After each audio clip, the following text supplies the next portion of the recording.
do you really buy that the Falcons are comfortable with Kirk Cousins being a backup, a $40 million backup in Atlanta in 2025? Hell no.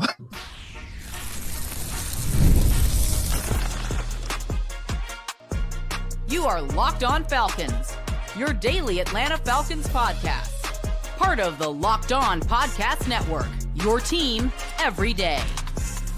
Welcome back, everyone, to another illustrious episode of the Locked On Falcons podcast, your daily Atlanta Falcons podcast, part of Locked On Sports Atlanta, your team every day. And today's episode is brought to you by PrizePicks. Go to prizepicks.com/LockedOnNFL and use code in all lowercase LockedOnNFL to win $50 instantly when you play $5. So if you do not know me, I'm your very humble host, Aaron Freeman, a.k.a. Mr. Drew, a.k.a. the Jolly Green Giant, a.k.a. Mr. AKA, and I've been covering the Atlanta Falcons for a very long time, formerly at falcfans.com, RIP, still going strong on this illustrious podcast. And I thank each and every one of you that is an everydayer of this pod. That means you make it your first listen, first watch each and every day. And become an everydayer, all you have to do is subscribe or follow for free on YouTube or wherever you listen to podcasts.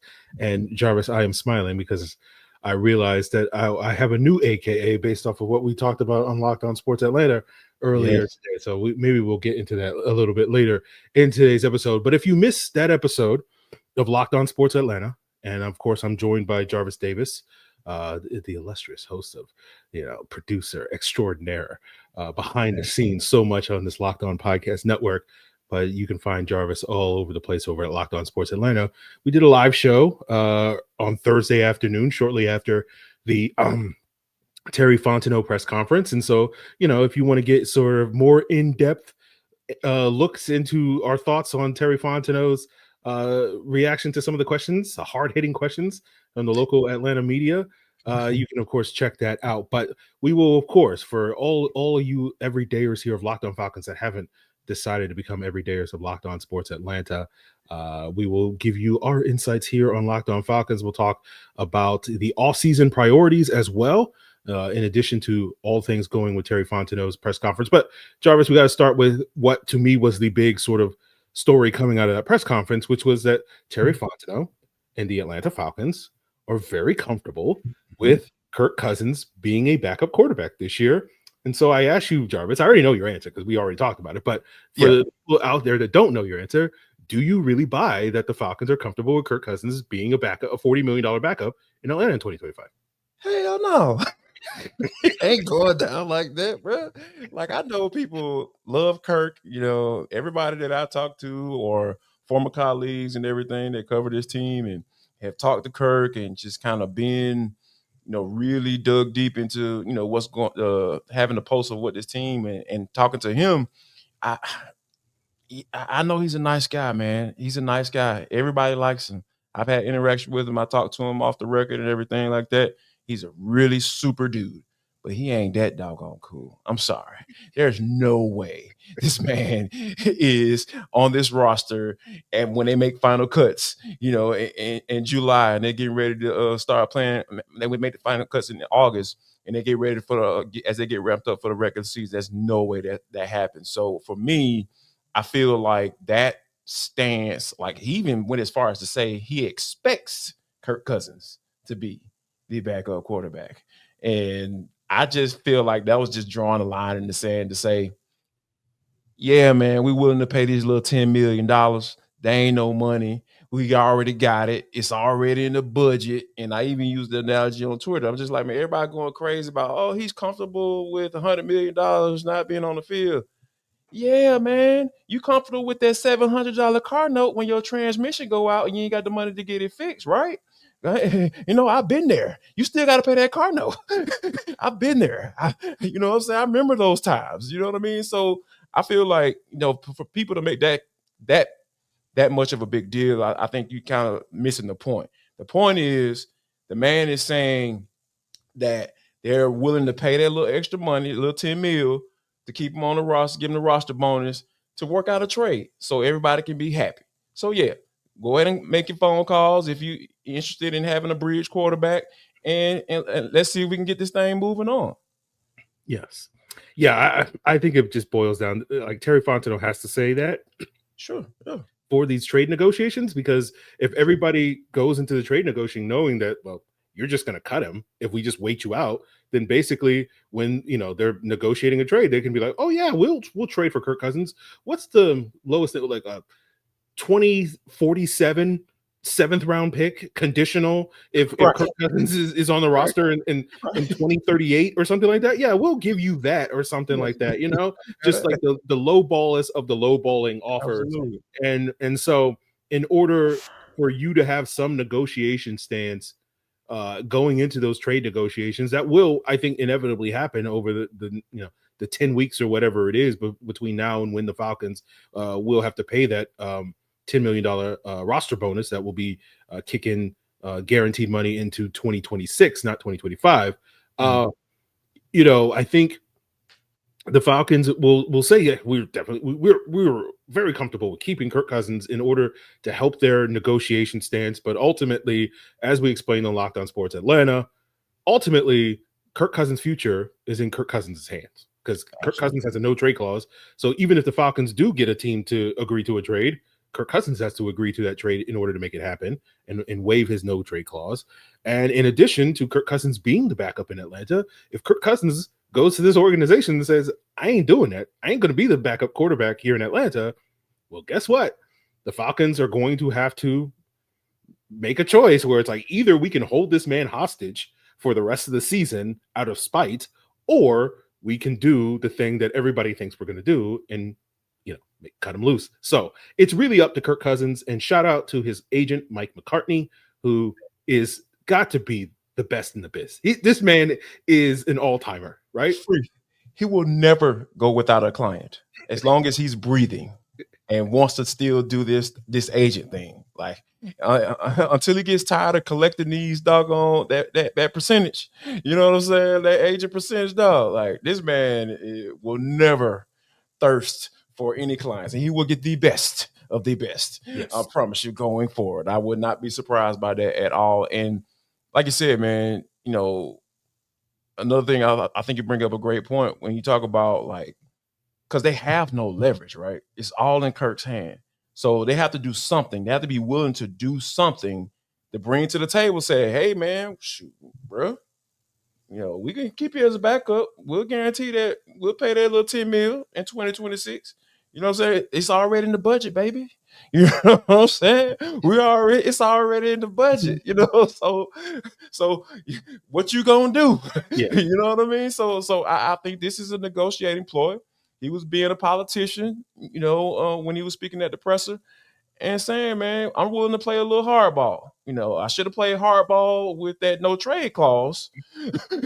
I feel like the Falcons were negotiating to get themselves a little bit too when they went out and signed Kirk for what they did. But I think now Fondo understands, like, my feet are to the fire. I need to move on from this particular situation because I'm one of those people that said, hey, man, like, that's the type of move that should have you talking about your job status. To be honest with you, because when you came in, you had to clean up some mess. Like, now you're making it. Now, so and I think you made a good point when we were talking about this earlier. I believe it was on one of the previous episodes of the Locked On Falcons about you want to allow him to be able to clean up the mess. He damn sure made one, and I'm with you on that. I feel like he should go ahead and clean this bad boy up, man. Yeah. So there are thoughts on the whole Kirk Cousins as a backup quarterback. As I've said a couple of times on the podcast, I'm very confident the Falcons at some point will cut Kirk Cousins. It's a question of when that will happen. And ultimately, then the conversation will be what team will Kirk Cousins go to? But I'm sure, maybe Locked On Browns might have some thoughts on that. So go check that out. All part of Locked On Podcast Now, your team every day. But, it wasn't just about Kirk Cousins and Terry Fontenot's presser. And so we'll see what else sort of stood out to Jarvis Davis here of Locked On Sports Atlanta, with Terry talking for over half an hour to the local media. And we'll get into all of that, guys, as we continue today's Locked On Falcons. Today's Locked On Falcons is sponsored by Intuit TurboTax. Are you tired of the endless waiting, wondering, and worrying about your taxes? Well, now that's a thing of the past. You see, taxes don't have to be complicated or stressful.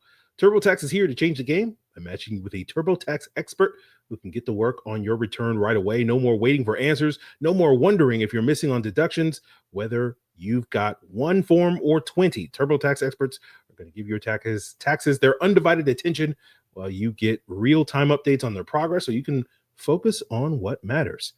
You won't have to lift a finger, but you'll get peace of mind knowing that your taxes are being handled by the pros. Ready for stress-free taxes and the most money back guaranteed? Head over to TurboTax.com today and get matched with your expert who's ready to take your taxes off your plate so you can focus on your day. Only available with TurboTax Live full service, real-time updates only in the iOS mobile app. See guarantee details at TurboTax.com/guarantees.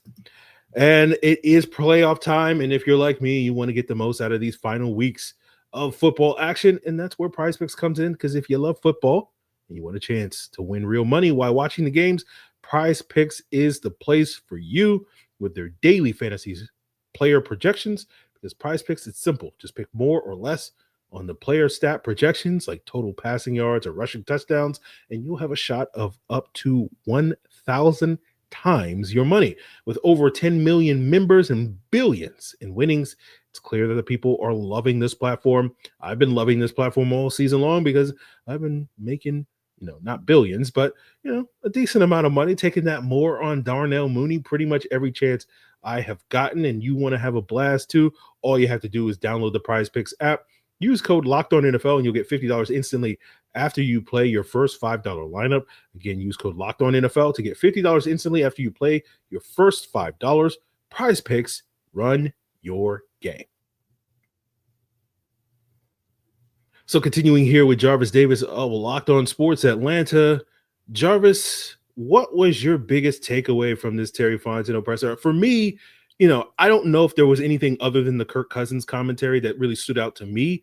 It was kind of a classic Terry Fontenot presser to me, just in the sense of like, Terry is very, he doesn't necessarily show his cards, right? He's going to basically, and like, it was funny to me because last year was really the first time when he was willing to admit that the Falcons were going to prioritize going after a quarterback last offseason. It was like the first time Terry's ever really done that, because anytime you would ever ask Terry, like, what do you think about improving the pass rush? He'd be like, well, we want to improve all areas of the defense, the pass rush and the secondary. It's like, hey, what do you think about this player? Well, we like that player, but we also like all the players on our roster. Like, Terry is always that guy that is like, you're not going to be able to pin me down from anything I say in a presser. And so it was a little, I hate that from Terry, because, as a content creator, I just want to be able to have stuff on the podcast to talk about. And so when Terry doesn't say anything, I go like, all right, Terry, thanks, but no thanks.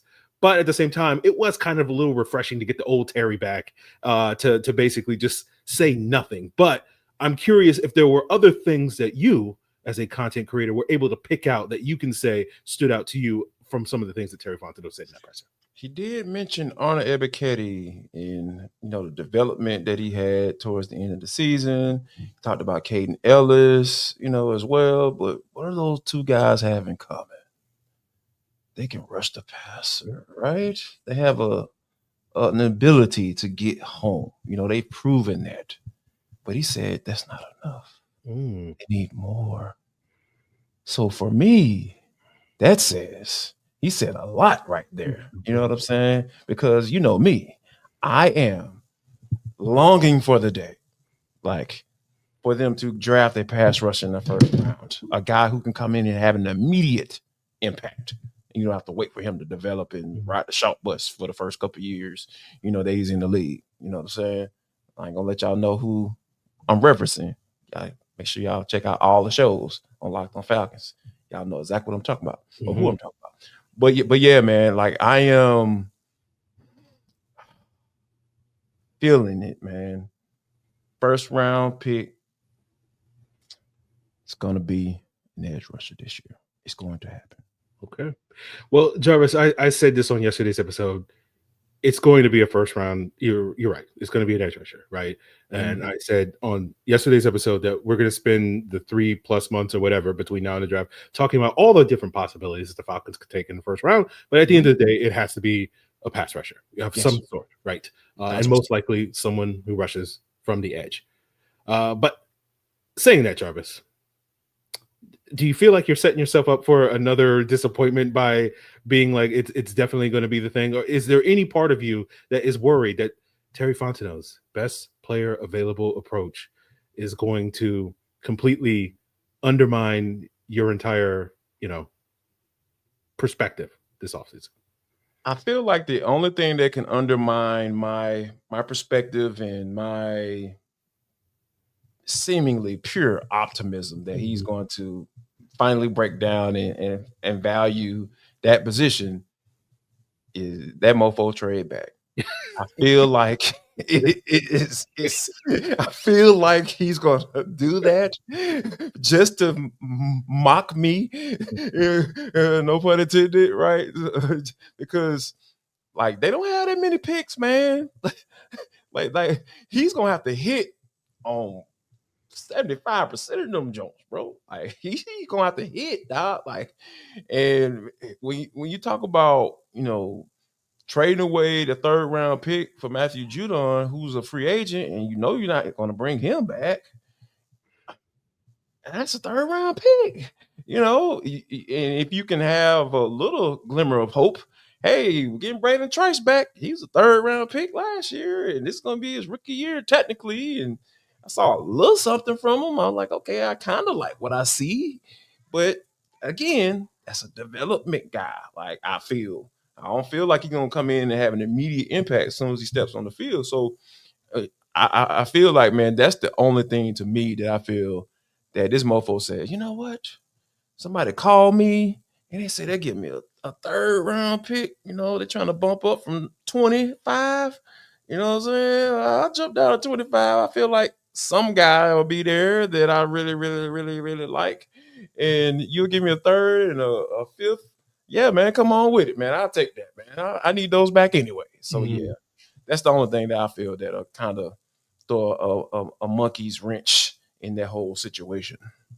Yeah. I'm going to be very fascinated to see how aggressive the Falcons are when it comes to addressing their pass rush, because, hearing them talk about sort of the late season surge, and as we discussed quite a bit on Locked On Sports Atlanta, Jarvis, and Locked On Falcons, we were of the mindset, especially going into the trade deadline, of like, there's not a player coming out from outside the building that's going to really move, that's going to solve your pass rush problems. And so really, if this pass rush is going to do anything for the rest of the season, it's going to come internally. And we did see that sort of internal growth with how well Arnold Ebiketie and Caden House played down the stretch.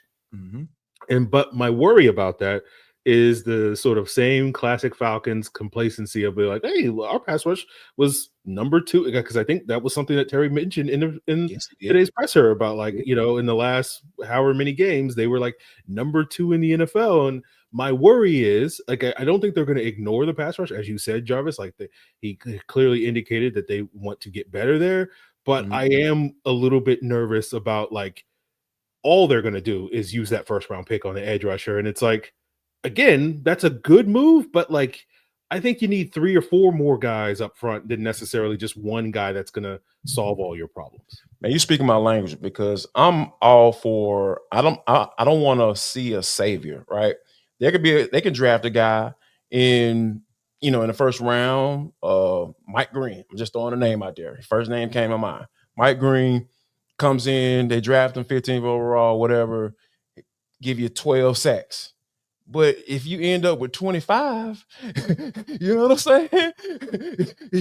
You understand that there's a lack of production there. So I'm all for throwing multiple assets at it, right? Like if it's a first guy in the 1st round you like, yeah, take him. That's cool.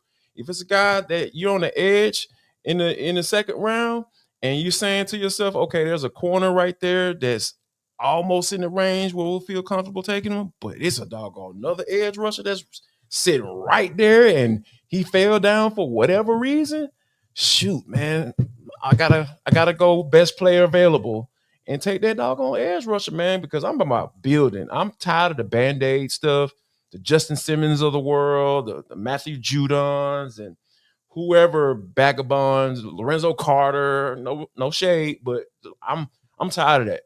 Get somebody in here that's young, because this defense needs to get younger, man, because you've been suffering in this category for too long. Too long. It's been too long for you to say that you coming in with a group of guys that you know can get home coming to the season. And that was a reason why coming into the season that I felt like, I know a lot of people were like 11 games, 12 games, 10 games. I was like, no, I'm at 9. And then once they brought in Matthew Judon and Justin Simmons, I was like, they making get 10. I felt like the division be won with 9 games. What? Look, Tampa won it with 10 games, right? They went 10-7. So it's, and my main reasoning for that, because I just don't trust this defense. I don't, regardless of who calling plays for it. So go ahead and fix this thing long term. Get younger, get some guys on the interior too. I don't mind bringing that, getting that fortified as well, because Grady and D.O. not gonna be around forever, and you got to replace him. I know people kind of high on Rook, I guess, but right now he's not a drop him in there at the starting spot at D tackle, opposite grade or whatever you want to do with D.O. So yeah, it's time to build this thing out, man. Build this thing out, and some of the guys that you drafted last year, hopefully they continue to develop and they prove their worth. As the offseason continues to roll on.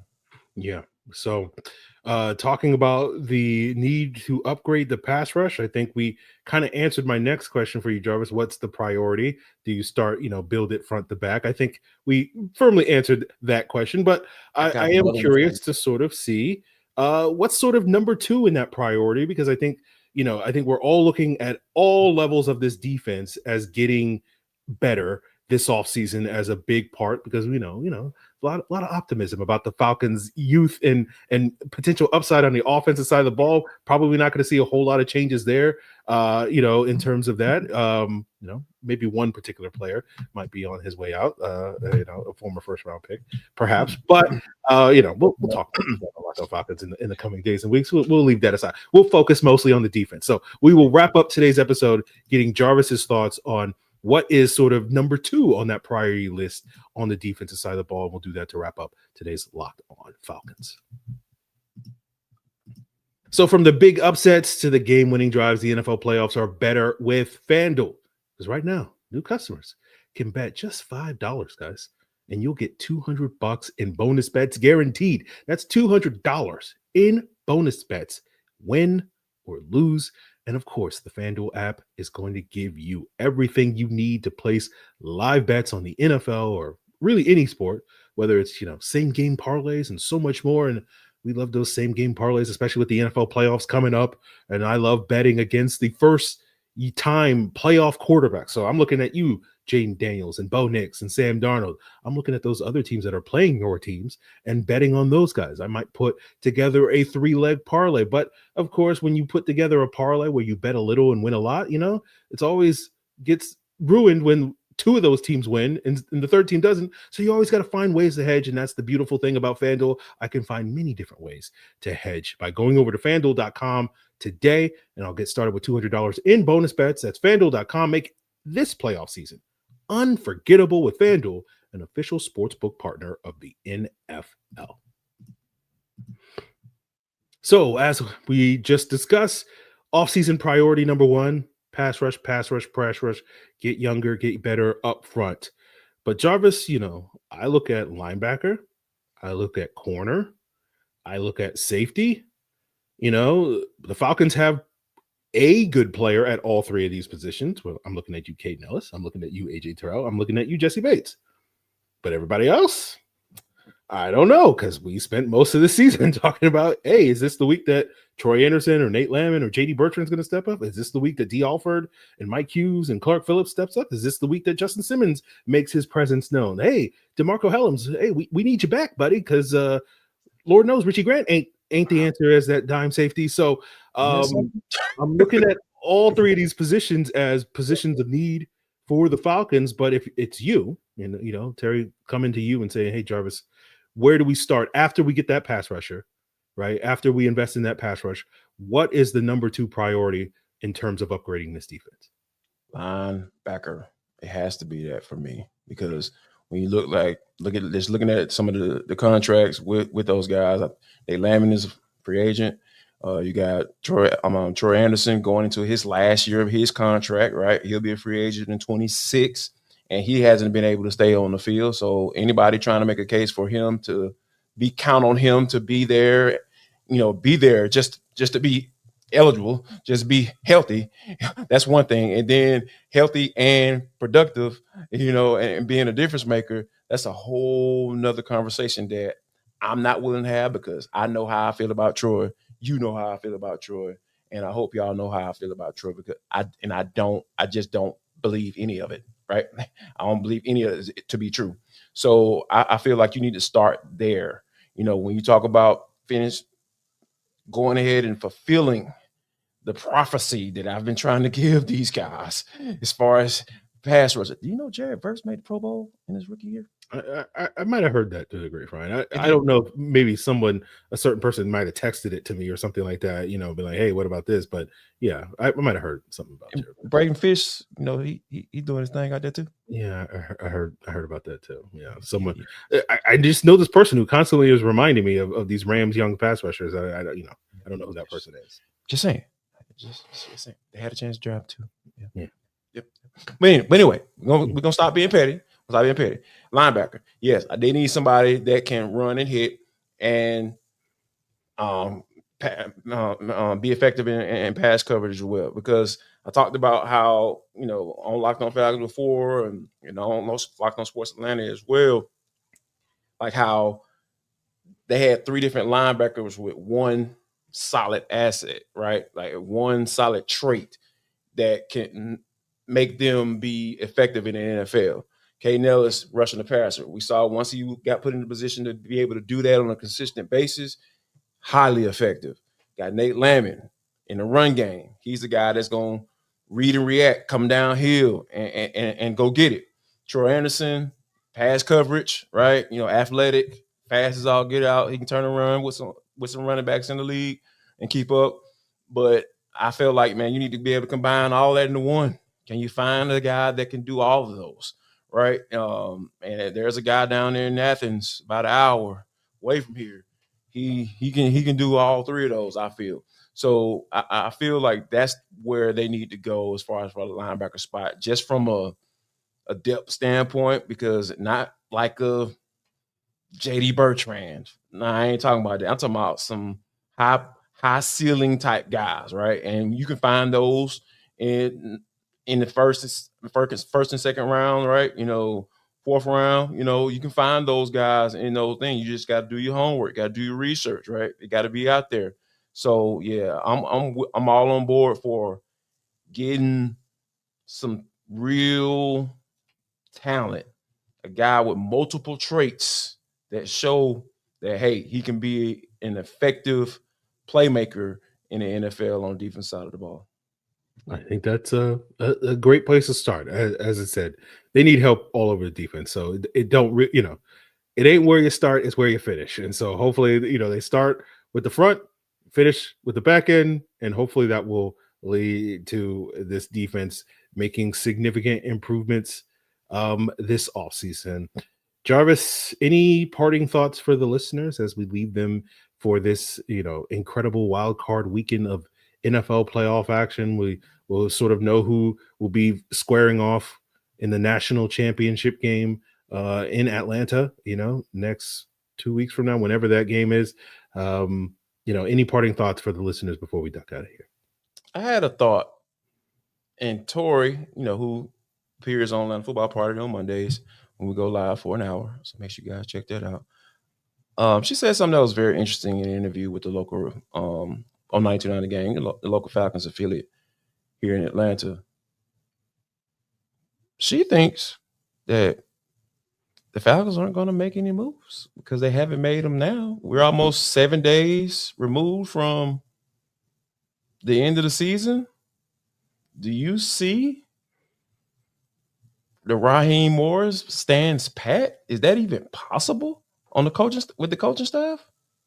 I think it's very possible. It's what I thought was going to happen all along, but I know, again, everybody has it out for Jimmy Lake. I understand it. Like, I'm not sitting here being like, hey, Jimmy Lake did an incredible job.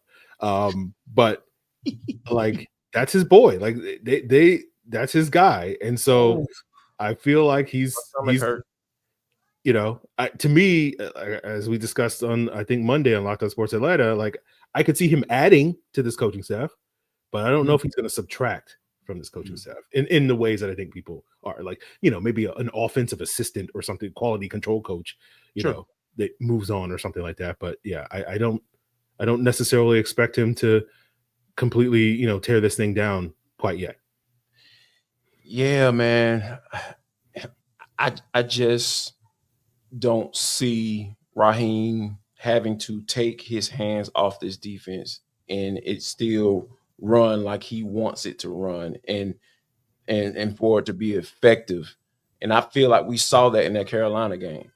I feel like Rod kind of backed off and said, hey, now that I've given you the blueprint, I need you to continue to do that. And I don't have any inside information. I just feel, just watching it and understanding like what Raheem Morris brings to the table and what he brought with during that bye week. I just don't feel comfortable with Jimmy Lake being the DC going forward. I just don't, because it's just too common sense for some of the things that he's doing. Like, I gave Matthew Judon a lot of crap for what he said, the whole scheme thing, right? But once you saw the adjustments, right, you saw the playing tighter coverage, not necessarily being so passive when it's second and third and long. So like, man, yeah, it's second and long. Shoot, go send some pressure so it can be third and forever. You know what I'm saying? Like, because they got to make them throw the ball, make them make a quick decision when they're not trying to, right? Like, that's the whole point of the defense. And I felt like he just was too passive for me, for them to stick around, for him to let him stick around like that. Like, yeah, I know y'all were all kicking it in LA. Like, yeah, man, when I get a chance, I got you, bro. We're gonna do this doggone thing. Hey, man, like, you're going to be put in a situation where you're gonna have to take over, and that's what Dan Quinn had to do, and it ultimately worked out in his favor. Ended up going to the Super Bowl, but why you gotta wait to the end? And ultimately, Dan Quinn hiring his assistants is what ultimately got him fired. All those things you got to think about is just like, man, that ain't what you want. You don't want to be in a situation where you have issues hiring assistants, specifically your coordinators, and having to be constantly concerned about them. You just don't want to be in that situation. Yeah, I don't disagree with anything you said, Jarvis. I feel like not making a move probably puts us on the path to making a move in season if things don't go the way that they're going to go. But we've seen it before, man. We've seen this movie before. Yeah, we've seen it. Seen it many times. So we'll see what Raheem does. Again, in Raheem's defense, he's going to be like, we're going to fix the defense this offseason, and all the things that we did after the bye week, minus the Carolina game. Yeah. We'll do that from week one onward, and it's going to be great. And yes, we'll be like marching forward. Sure, Raheem. We'll see. We'll see what happens. Right. Yeah. Josh Allen's coming, so I want to see what your plan is for that guy. Okay. So I don't want to be petty next year, man. Can I just say that? I don't want to be petty, Jarvis, next year. Well, Jarvis, I don't. I didn't choose this life. They chose me. The Falcons made me into this. Bro, you've been ordained, bro. You are an ordained, sarcastic mother player. If the Falcons start doing what you expected them to do, like, I don't know if people will continue to listen, bro. Like, I love you to death, man, but golly, man, that is your bag, dog. Yeah. Like, it seems like they do stuff on purpose so you can be you. Yes. It does feel that way. Yes. So we'll see what the Falcons do. Jarvis, I always appreciate your insights into this thing. So we'll have plenty to discuss all off season long. In this 8-month NFL offseason. So we'll see it. We'll be here, Locked On Falcons, every single day. Of course, check out Locked On Sports Atlanta. Got you covered, especially on Falcons Monday and Thursday live shows. Of course, you know, if you want to get geared up for not only the college football playoff, but the NFL playoffs, Locked On NFL, and of course, all the local shows for college football, Locked On College Football, all that is available on the Locked On Podcast Network, your team every day.